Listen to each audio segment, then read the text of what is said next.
Welcome back to the channel, guys. Thank you for watching. Today I want to quickly share with you a few tricks on how to quickly clean your fishing gear when you return back from a trip. Now, I can't stress enough to tell you how important it is, especially after fishing in salt water, that you wash all your fishing gear down. If you don't want to be spending money all the time buying new gear, this is a step that you can't miss. Now, you want to make sure you tighten the drags on all your fishing reels. Nice and tight, but not overly tight. And the reason we do this is to stop any water from getting inside the reel.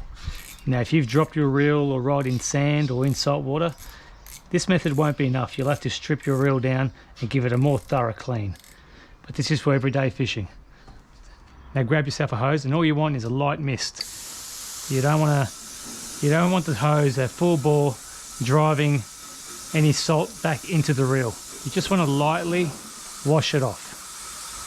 We're going to give them a wipe in a minute with some warm soapy water.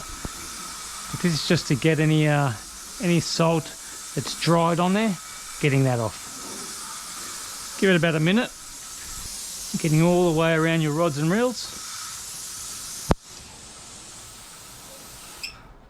Then you just want to get yourself a bucket with some warm soapy water. I'm just using dishwashing detergent here and a rag. And we're going to use this just to wipe down the rods and reels. Now, if you've got any other terminal tackle like pliers, lures, anything that you've used that day, I like to chuck them in that warm water as well, just to give them a clean too. Nothing worse than getting rusty hooks or a rusty pair of pliers. And you want to give them a nice wipe down all over the reel. Now remember, that drag's done up tight, so water's not going to go in there. We're just wiping off any salt that's really sort of caked on there. All the way up the blank of the rod, all the guides. Give them a good wash all the way up to the tip. Now, if you're a bait fisherman, make sure you pay more attention around the butt of the rod and the handle, because of your smelly hands. You don't want any of that staying on the rod and reel. Once you've given them a good wipe down, hit them again with the hose. Again, nice and light, just a light mist. And we're just trying to get any of that detergent and soap off the rod and reel. Okay, now I do recommend you give them a quick spin just to get rid of any of that loose water sitting on there, and then loosen your drag. Give it nice and loose. You don't want to leave it tight, that'll compress your washers and that won't be any good for your reel. You'll have to service it, give it a major service then. Same again, quick spin, get any of that loose water off. Now, if you're not going to go fishing in a little while, you want to store your rods, I like to use a little bit of inox on a dry cloth. Now, if you're fishing again next week, this is not necessary. Really, I only do this if I'm going to store the rod for a couple of months.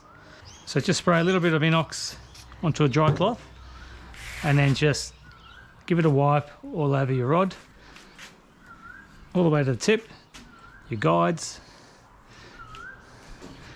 and then your reel. Now, try and avoid the fishing line, whether it's mono or braid. I'll just try and avoid it, try not to put any chemicals on that.